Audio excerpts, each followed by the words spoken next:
Welcome to Sleepy Stories, the place where stories aren't meant to be finished. I'm Arthur, and tonight I'll be reading you a relaxing, sleepy story written by Pumby. We're journeying far north to the Arctic Circle, to a land where winter reigns supreme, and magic feels as real as the frost on your window. Take a deep breath. Let your body sink into comfort. Tonight's tale unfolds in Lapland, where secrets hide beneath fresh snow, and wonder awaits around every frozen corner. The train had been moving north for hours, each passing mile taking you deeper into a landscape, transformed by winter's touch. Through the window, the world outside had gradually shed its familiar colours, trading greens and browns for an endless canvas of white. Pine trees stood like silent sentinels, their branches heavy with snow, bending under the weight of winter's generous gifts. You pressed your forehead against the cool glass, watching your breath create temporary clouds of fog that obscured the view before fading away. The rhythm of the tracks beneath had become a kind of meditation, a steady pulse that seemed to slow time itself. Other passengers dozed in their seats or read quietly, but you remained transfixed by the changing scenery. The announcement crackled through the speakers, first in Finnish, then in English. Rovaniemi, 10 minutes. Your heart quickened slightly. This was it. The official gateway to Lapland, the place where you'd spend the next week, in a small cabin on the outskirts of a village, whose name you'd practiced pronouncing but still weren't quite sure you had right. A digital detox, your friend had called it, when suggesting the trip.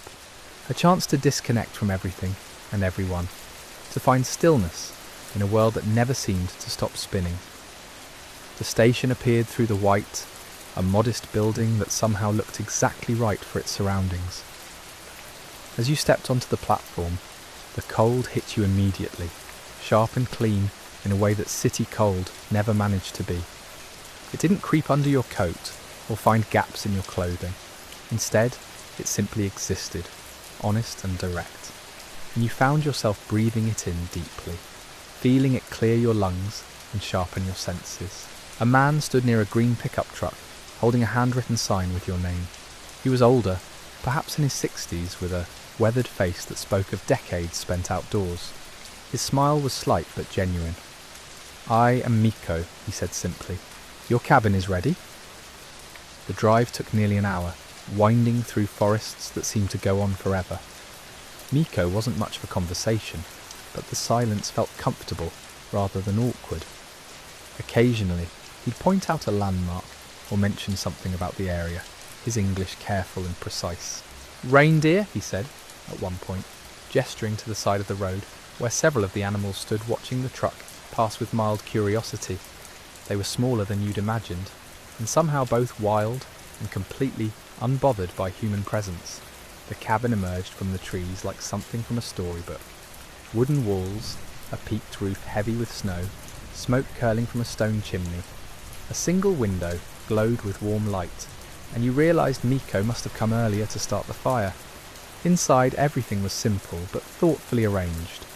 A bed with thick blankets, a wooden table and 2 chairs, a small kitchen area with a stove and basic supplies. The fireplace dominated one wall, flames dancing behind an iron grate, filling the space with warmth and the subtle scent of burning birch. "Nearest neighbour is 3 kilometres that way," Mikko said, pointing vaguely. "Village is 7 kilometres opposite direction. Phone works, but not always reliable. Firewood is stacked outside, covered. More in the shed if you need." He paused, studying you for a moment. "You have everything you need?" You nodded, and he seemed satisfied. He left shortly after, the sound of his truck fading until there was nothing but silence. That first night, you discovered what true quiet actually meant. Not the absence of noise, but rather the presence of sounds so subtle you'd never noticed them before. The settling of logs in the fire, the occasional whisper of wind through pine branches, the creak of the cabin itself, adjusting to the cold. You slept deeply, dreamlessly, and woke to light filtering through the window in a way that seemed different from any morning light you'd known. Softer somehow, more patient. The days began to blur together, but not unpleasantly. You fell into rhythms rather than routines, waking when your body felt ready, keeping the fire fed, walking through the forest on paths that may or may not have been actual paths. The snow was knee-deep in places, and you learned quickly which areas were safe to traverse and which might hide fallen branches or uneven ground. On the fourth day, you noticed them. Tracks in the snow near the cabin. Small, delicate prints that definitely weren't from reindeer or any animal you recognised. They appeared overnight, circling the cabin once before disappearing back into the forest. You might have dismissed them as belonging to some local creature you simply didn't know about, except for one detail that made you pause. The tracks stopped at your window, not near it but directly beneath it, as though something had stood there, looking in while you slept. You mentioned it to Miko when he came by 2 days later with supplies. He glanced at the tracks, now partially filled with fresh snow, and his expression shifted in a way you couldn't quite read. "Ah," he said quietly, "they are curious about you." They, not it. "What are they?" Miko looked toward the forest, then back at you. His slight smile returned, but there was something else in his eyes now, something that suggested he knew more than he was saying. "Finish your coffee," he said, "then I will tell you about the hidden folk." Welcome to Sleepy Stories, the place where stories aren't meant to be finished. I'm Arthur, and tonight I'll be reading you a relaxing, sleepy story written by Pumby. We continue our journey to a remote cabin in Finnish Lapland, where mysterious tracks in the snow have appeared outside your window. Miko, your host, has just promised to tell you about the hidden folk. So settle in, let your breathing slow, and drift along with this tale of winter solitude and ancient mysteries. You sat across from Miko at the small wooden table, your coffee cooling in its mug. Outside, the pale afternoon light made the snow gleam like crushed diamonds. He was quiet for a long moment, weighing something internally. "The Finns call them many names," he finally said. "Manahiset, Haltias. The English translation is never quite right. Hidden folk is close enough." He traced a finger along the wood grain of the table. "They have always been here, long before villages, before farms, before even the Sami people came north with their reindeer. This was their land first." You found yourself leaning forward slightly, drawn in by the seriousness in his voice. "Most people think they are like your fairies, small delicate things with wings. Not so. They are more like echoes of the forest itself. They look almost human, but something is always slightly wrong. Eyes too bright, movements too smooth. They never quite touch the ground when they walk." He paused to sip his own coffee, giving you time to absorb this. "They are not dangerous usually. Curious, yes. Protective of wild places, absolutely. If you respect the forest, they leave you alone. Sometimes they even help. A lost hiker finds their way back. A hunter discovers game when supplies run low. Small things." His eyes met yours. "But they watch newcomers, especially those who come seeking solitude." The tracks beneath your window suddenly felt more significant. "What do they want?" you asked. Miko shrugged, but it wasn't dismissive, more like he was acknowledging the limits of human understanding. "To see if you belong here, perhaps, to know your intentions. The forest has a memory. It knows those who come to take and those who come to simply be." He stood moving to the window. The forest beyond seemed deeper somehow, more layered with possibility. "My grandmother saw them often. She would leave offerings, bread, sometimes honey, not because she feared them, but out of respect, acknowledgement that she shared this place, did not own it." He turned back to you. "The tracks will continue. You may see other signs. Stones arranged in patterns. Small items moved. Once, someone staying here found pine cones stacked in a perfect spiral on the doorstep. The idea should have unsettled you. Instead, you felt something closer to wonder. Should I be worried? Miko's smile was genuine now. You are still here, asking questions with curiosity instead of fear. That is good. That is the right response. He collected his empty mug. They will decide about you in their own time. Meanwhile, you live as you have been, respectfully, quietly. The forest will tell you if something is wrong. After he left, you stood at the window for a long time, studying the tree line. Nothing moved except wind-stirred branches, yet you couldn't shake the feeling of being observed. Not threateningly, more like how you might watch a bird that landed unexpectedly on your windowsill. That evening, you made a decision. From the small pantry, you took a piece of the dense rye bread Miko had brought and a spoonful of honey. Outside, the cold hit immediately, but you walked a short distance from the cabin to where the forest began its true depth. There on a flat stone you left the offering. You spoke no words.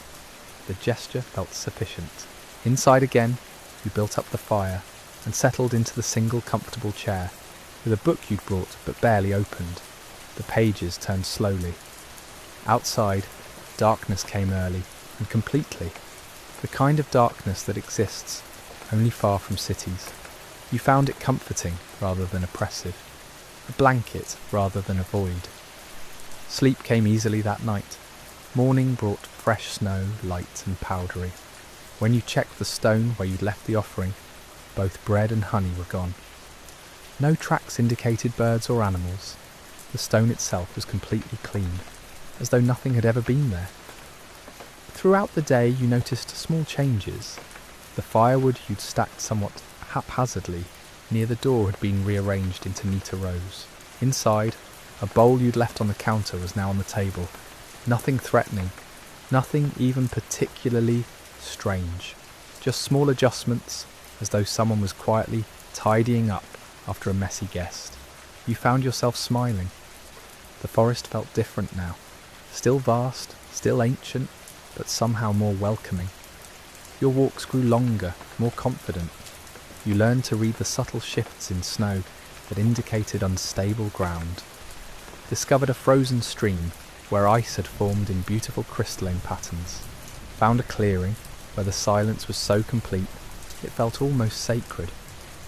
Each evening you left something small near the tree line. A biscuit, some dried fruit, once a small wooden button that had fallen from your coat. By morning everything was always gone. The tracks continued appearing, but now you recognised them almost fondly. Proof that you were not entirely alone. Evidence that the forest had accepted your presence, at least provisionally. On the 10th night, something changed. You woke in darkness to a sound that didn't belong. Not threatening, but distinctly other. A melody, perhaps, or maybe just wind through branches in a pattern that resembled music. It came from somewhere beyond the window, delicate and strange. Welcome to Sleepy Stories, the place where stories aren't meant to be finished. I'm Arthur, and tonight I'll be reading you a relaxing, sleepy story written by Pumby. We continue our journey deep in the Finnish forest, where mysterious presences have begun revealing themselves through gentle signs and midnight melodies. Let yourself sink deeper into comfort as we discover what waits beyond the window. You rose slowly, wrapped the blanket around your shoulders, and moved toward the glass. The moon had emerged from behind clouds, casting silver light across the snow. Everything looked ordinary. Trees, shadows, the familiar landscape rendered ethereal by moonlight. Then you saw them. Figures stood at the forest edge, small, perhaps the height of children, but their proportions were wrong. Too elongated, too still. They didn't move like humans move, with constant minor adjustments and shifts. They simply were, fixed in place like statues that had always existed there. Your breath caught, but fear didn't come. Instead you felt that same strange sense of being evaluated. Watched, yes, but not with malice. More like a librarian deciding whether to allow someone into a restricted archive. One figure stepped forward. Even through the window, you could see it wasn't walking so much as gliding. Feet not quite connecting with snow in any way that made sense. It raised one hand. Not waving, not beckoning, just acknowledging. You raised your hand in return. The figure tilted its head, an oddly bird-like motion. Then it turned and melted back into darkness between the trees. The others followed, disappearing so completely you wondered if they'd been there at all, but you knew they had been.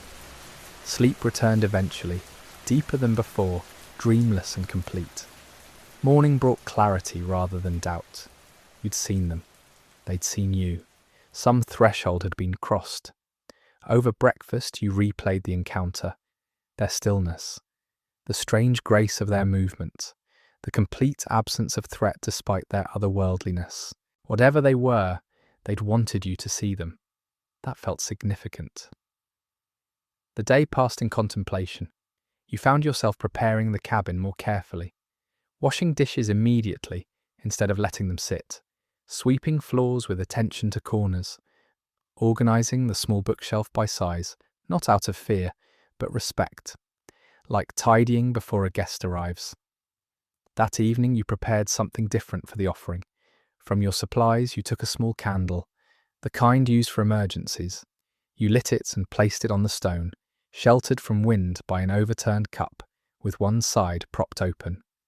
Light flickered there, warm and golden against blue snow. You stayed outside longer than usual, despite the cold.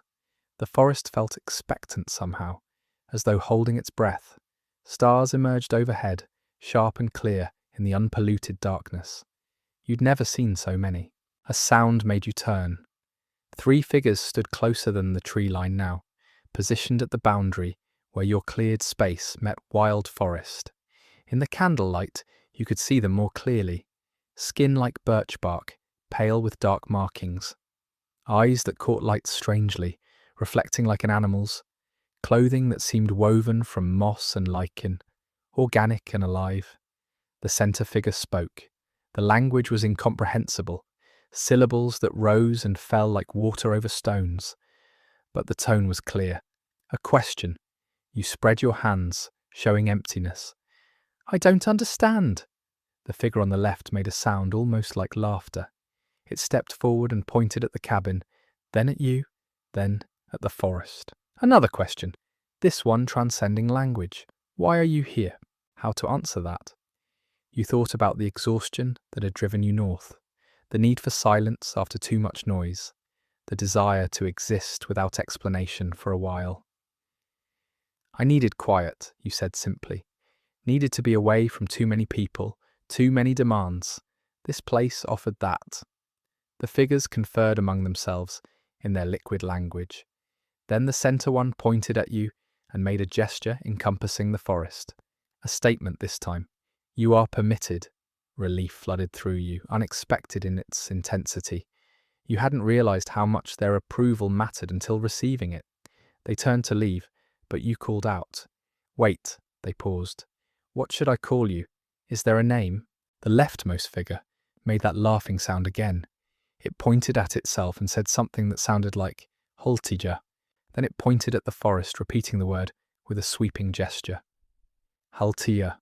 Forest spirits, maybe. Guardians. Something without direct translation. You nodded, committing it to memory. They disappeared into darkness, and you returned inside, mind racing. Research materials were limited. The cabin had no internet, and your phone had stopped receiving signal days ago. But you had a small paperback about Finnish folklore you'd picked up at the airport, mostly unread. By firelight, you flipped through pages until finding the relevant section. Haltija. Protective spirits, attached to specific locations. Not gods, not demons. Something in between. Guardians of natural places who required respect and offerings. Generally benevolent if treated properly, but capable of making life difficult for those who offended them. The book mentioned leaving small gifts, maintaining cleanliness, speaking politely. Essentially, treating the forest like someone's home, which it was. You'd been doing everything right without knowing it. Pure luck, or maybe instinct. Outside, the candle still burned on its stone. You watched it through the window until wax consumed itself completely. The flame guttered and died, leaving only a wisp of smoke that rose straight up into still air before disappearing. Darkness returned, but it felt different now. Populated, aware. The forest had opened itself to you, just slightly, enough to see what existed in those spaces between trees. What watched from shadows with eyes that reflected moonlight. You were not alone here. You never had been. Welcome to Sleepy Stories, the place where stories aren't meant to be finished. I'm Arthur, and tonight I'll be reading you a relaxing, sleepy story written by Pumby. We continue our journey deep in the Finnish wilderness, where the boundary between the ordinary and the extraordinary has grown wonderfully thin. Let your breathing slow, your muscles soften as we discover what happens when ancient presence acknowledges modern visitor. Settle in, close your eyes if you wish, and drift with me into the forest's deepening mystery. Morning came with frost painting the windows in crystalline patterns. You woke feeling different, lighter somehow, as though a weight you hadn't known you carried had lifted during the night. The forest stood silver in dawn light, each branch outlined in white, beautiful and alien all at once. Your routine continued, but awareness had shifted. Chopping wood, you noticed how the forest seemed to pause when the axe fell. Fetching water, you caught movement in peripheral vision that vanished when directly observed. Not threatening, just present. 3 days passed. You left small offerings where the candle had burned, a handful of berries one morning, a piece of bread the next. By evening, they were always gone. No tracks indicated what took them. The moss simply looked undisturbed, as though nothing had been there at all. On the 4th night, you woke to singing. Distant at first, barely audible over your own breathing. You lay still, listening. The melody was strange, rising and falling in patterns that felt almost familiar, but remained just beyond recognition, like hearing music through water, distorted yet hauntingly clear. You rose and went to the window. Moonlight flooded the clearing. In the forest beyond, lights moved between trees. Not flashlights or lanterns. These glowed with cold blue luminescence, floating at various heights, weaving intricate patterns through the darkness. The singing grew louder. Multiple voices now, harmonizing in that liquid language. You found yourself at the door, without deciding to move, hand on the latch, compelled by something wordless. Outside, the air felt electric, charged with possibility. The lights continued their dance deeper in the woods, and the singing pulled at something in your chest. An invitation, maybe, or a test. You grabbed your coat and followed. The forest at night was transformed. Moonlight made everything monochrome, shades of silver and black. Your breath clouded before you. The light stayed ahead, always visible, but never close, leading you along paths you hadn't known existed. How long you walked, you couldn't say.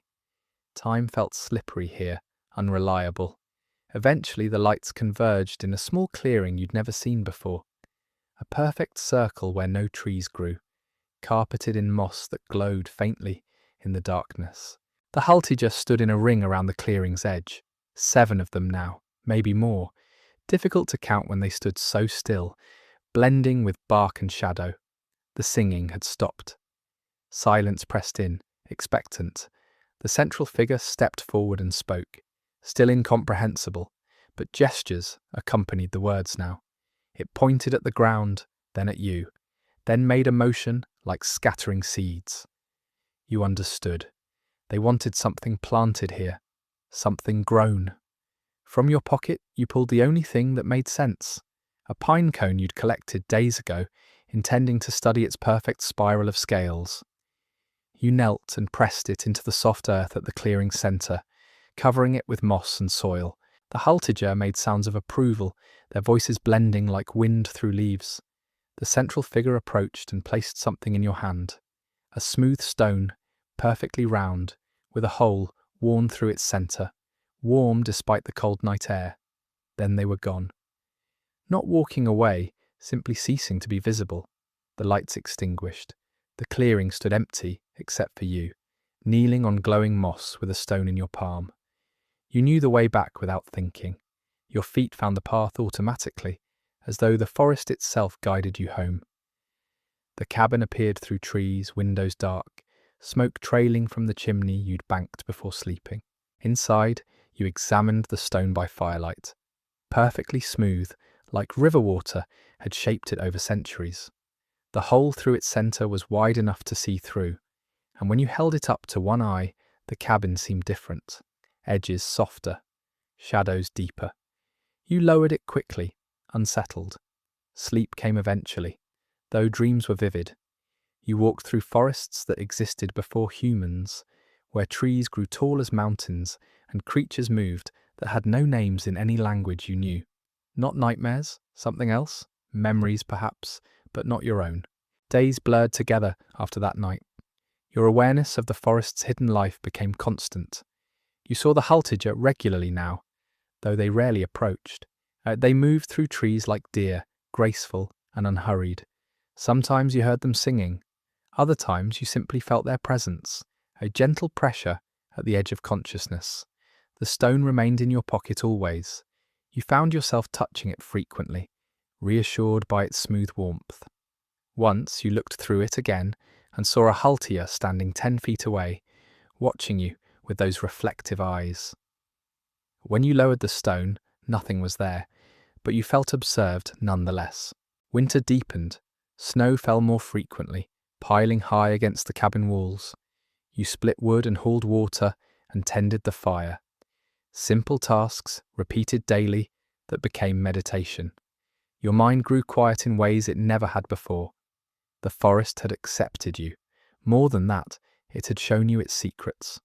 Not all of them, certainly, but enough to know that what you'd believed about the world was incomplete.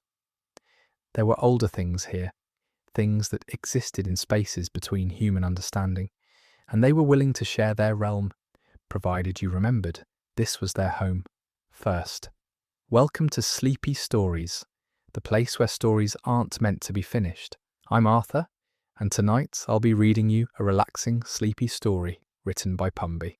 We continue our journey deep in the Finnish wilderness, where ancient forests hold secrets older than memory itself. Let your breathing slow, your body sink deeper into comfort as we return to this cabin at the edge of the world. One morning you woke to find tracks in fresh snow outside the cabin. Not animal prints. These were small, almost childlike. But the spacing was wrong. Too far apart for the size. They circled the cabin 3 times before disappearing at the tree line, without continuing into the forest. No tracks led away. They simply stopped. You studied them from the doorway, warm breath clouding the frozen air. The stone in your pocket grew warmer. A message, perhaps, or acknowledgement. The haltiger had visited while you slept.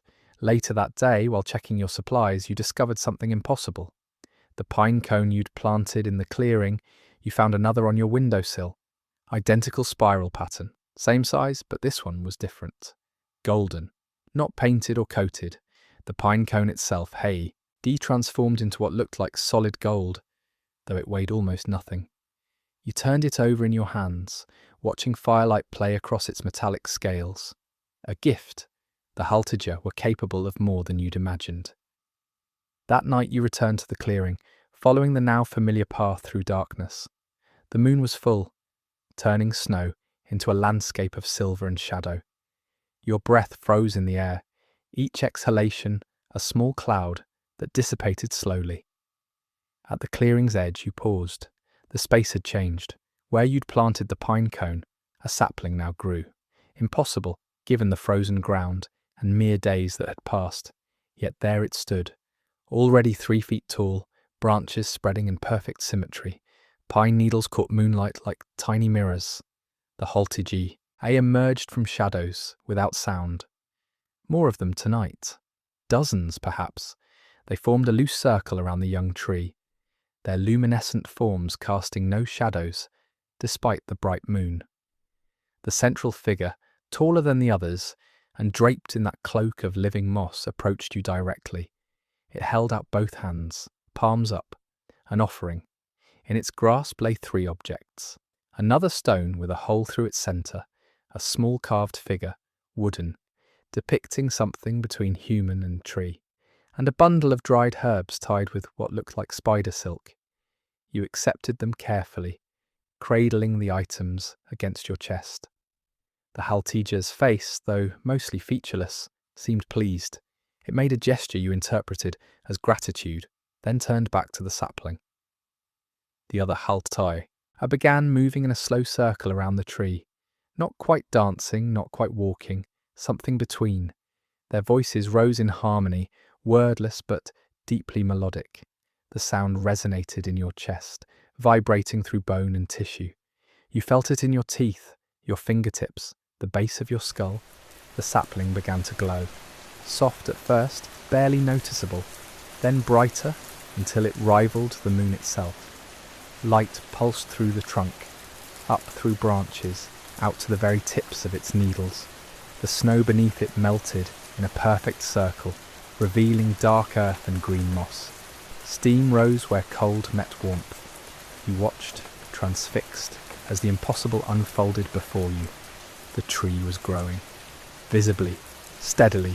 Branches extended, trunk thickened, roots spread beneath the surface. Dissig, turbing snow in expanding rings. Within minutes it stood 15 feet tall. 20. The Haltija's song grew louder, more complex, harmonies layering upon harmonies until the sound became almost visible, rippling through the air like heat waves. Then, as suddenly as it began, the singing stopped. The light faded. The tree stood tall and strong, already ancient despite its impossible youth. The Haltija turned to you as one, their glowing forms bright in the renewed darkness. The central figure approached again and touched your forehead with one finger. Cold spread from the point of contact, but not unpleasant, clarifying, like mint or winter air in your lungs. Images flooded your mind. The forest as it had been thousands of years ago, vast and unbroken, stretching beyond horizons. The Haltija, attending it, nurturing it, protecting it from forces you couldn't name. Then humans arriving, cautious at first, respectful. The Haltija teaching them which plants healed, which trees provided the best wood, where to find water in drought. Centuries of cooperation, then change. Humans forgetting, taking without asking, the forest shrinking, the Haltija retreating into deeper wilderness, into spaces between, into the hidden places where human eyes couldn't follow. Until now. Until you.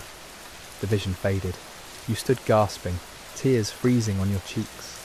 The Haltija watched silently. You understood now. They'd chosen you not randomly, but purposefully. To remember. To carry knowledge forward. To be a bridge between their world and yours. The responsibility felt enormous. The central figure, T, ouched your hand, and warmth returned. Reassurance. You wouldn't carry this alone. Others would come, in time. Others who could see, who could hear, who could remember. Your role was simply to begin, to plant seeds, literal and metaphorical, to tend what grew. You nodded, acceptance flowing through you like water. The Haltija's form brightened momentarily, pleasure evident even without facial features to read. Then they withdrew, melting into the forest, leaving you alone with the impossible tree and the weight of understanding. Walking back to the cabin, you felt different, lighter somehow, despite the responsibility now resting on your shoulders. The forest around you hummed with life, visible and invisible, known and unknown. You were part of it now, truly part of it, connected to something older than civilization, deeper than language. At the cabin door, you turned for one last look. Between the trees, small lights flickered. The Haltija, watching, waiting, ready to guide you forward into whatever came next. Inside, you placed the gifts on the wooden table beside the golden pine cone. 4 objects now, each humming with quiet power. The carved figure seemed to shift in the firelight, never quite the same when you looked directly at it. The herbs released a scent somewhere between pine and honey. The second stone joined the first in your pocket, both warm against your leg. You built up the fire and settled into the chair, wrapped in blankets. Outside, snow began falling again, soft flakes drifting past the window. The forest stood patient and eternal, holding its secrets close, while sharing just enough to change you forever. Sleep would come soon, deep and dreamless, or perhaps filled with visions of ancient groves and beings older than memory. Either way, you'd wake tomorrow to continue this strange new life, tending the cabin, walking the forest paths, learning the rhythms of a world that existed parallel to the one you'd left behind. The Haltija would be there, moving through trees like whispers, sometimes visible, often not, always present, guardians and guides, teachers and keepers of knowledge, most humans had forgotten centuries ago. You touched the stones in your pocket one last time before letting your eyes close. Through the wall, you felt rather than heard the forest breathing, alive and aware, watching over you as you watched over it. A partnership formed not through words but through presence, through respect earned and freely given. The fire crackled, snow whispered against glass. Your breathing slowed, deepened, matching the ancient rhythm of the wilderness beyond the walls. Somewhere in the darkness, the Haltaja sang their wordless songs, and you drifted into sleep with their melody, carrying you down into dreams of green growing things and lights that danced between the trees, welcoming you home to a place you'd always belonged but never known existed until now, Hill.